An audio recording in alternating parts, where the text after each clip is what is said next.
Secondly, I know that you are still performing in Southern California, other places. Isn't that true? Yes, we did a program about 2 weeks ago, Phantom of the Opera, the original one, with Lon Chaney and Philbin, Mary Philbin, and we did it at the Orpheum Theater with a big theater pipe organ coming up out of the lift, and I did a complete score from watching the film show, and this was recently. It's a pleasure to have you here, and a great pleasure to meet you. Thank you very much. It's wonderful. I know a lot of fans here. I want to thank all my friends, and you know, one of the things I remember most was the wonderful support I had from the group that worked with me, the cameramen, Marty Bassetta, and all of them were wonderful, and I appreciated that, and we all had tears in our eyes when that program came to an end. Yeah. Thank you. Thank you very much. Thank you. Thank you.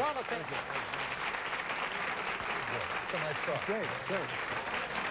Well, because this has been a real family reunion, all the youngsters really wanted to stay up late, and they wanted to greet all the patriarchs of the families. Jack. That's right.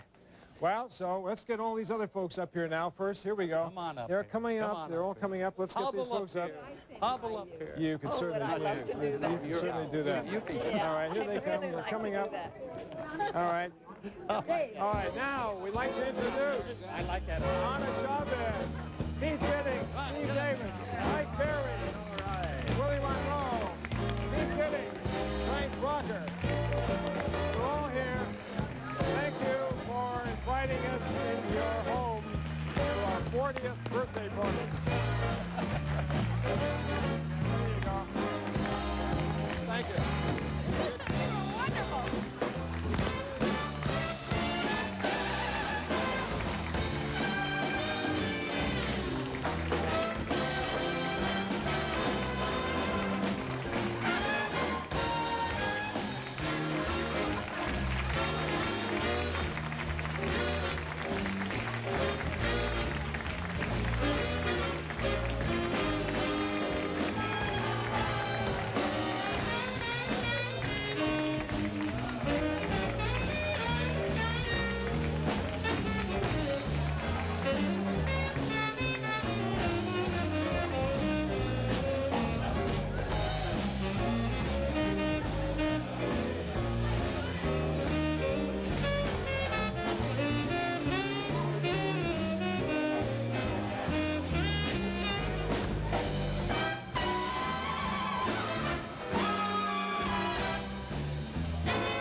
What we looked like not too long after that spring of 1939. Lima's an industrial town of then about 40,000 in northwest Ohio. We'd been hard hit, like so many other towns, by the long years of the Depression. 1 year out of high school, at the age of 18, it was time for me to start helping out my family. A scholarship had gotten me through my freshman year at college, but that had run out by now, and I needed a job. This is your voice of Lima, WLOK, with studios in the National Bank building. It was a very small operation, 100 watts. They had one announcer, a program director, and a station manager, and one salesman, I think. And I didn't realize it at the time that I stopped in there, but they were kind of looking for somebody else. Well, I went in thinking maybe I could find out what it took to be a radio announcer, and I asked the girl behind the desk what it took. And she said they had auditions on a different day of the week, like Friday, and this wasn't the right day, so I was sort of discouraged by that.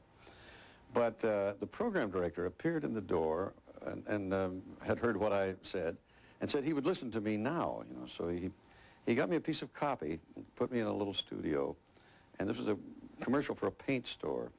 So he said, when the red light goes on, you read this. And I did. He went back to his office. And when I finished, the light went out, and he reappeared, and he said, that was very bad. He said, that was really terrible.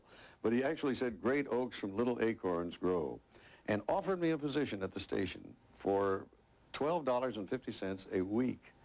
And I remember going home and telling my father that I had this offer. And my father said, I'd like you to continue looking for a job for another week, and if you can't find a job, go with the radio station.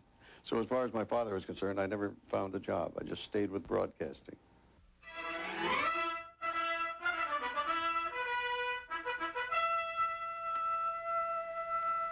Pardon me, please.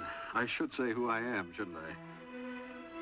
Well, I'm Hugh Downs, one of 14 full-time announcers here at WMAQ in Chicago. From Lima to Detroit, and then on to Chicago. And with each move I made through the 1940s, the number of people in the audience grew. WMAQ presents a stark, dramatic, and gripping series of horror stories, Faces in the Window. But unknown to those who might have been listening at home, I still fought against a personal enemy. I had the worst case of mic fright of anybody I ever heard about even. Because every time I went on the air, my palms would sweat, my blood turned to ice water, my knees would shake. The only place it didn't show was in my voice. But I really thought I was going to have a nervous breakdown every time I went on the air. Thursday, April 11th, 1957. NBC presents your 807th daily issue of Home, starring Arlene Francis. Well, I got over my mic fright, and soon I had to get over camera fright as well. Home, a show geared at homemakers, got me to New York. I never feel a man should do a woman's job, Hugh, but you can hold it for now. I must admit, when I first started to work in television back in Chicago, I had my doubts about this new medium. I hated it. I wished it would go away, actually. I thought it might be a fad like 3D movies or something. But then I quickly realized it wasn't going to go away.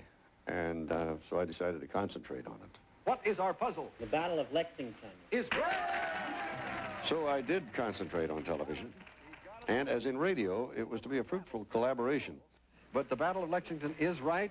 Over the years, I developed a healthy respect for this medium. Its power to entertain, and its power to educate and inform.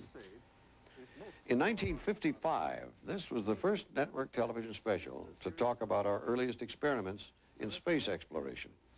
When the fuel is expended, the first stage is disconnected from the rocket, and it plunges to the Earth. Well, that's live TV. Yeah. Well, I think it's going to be live. It's going to be full of the devil. It's going to be a good show, I think. What are you doing? Are you doing your show on the side here? Never was television more electric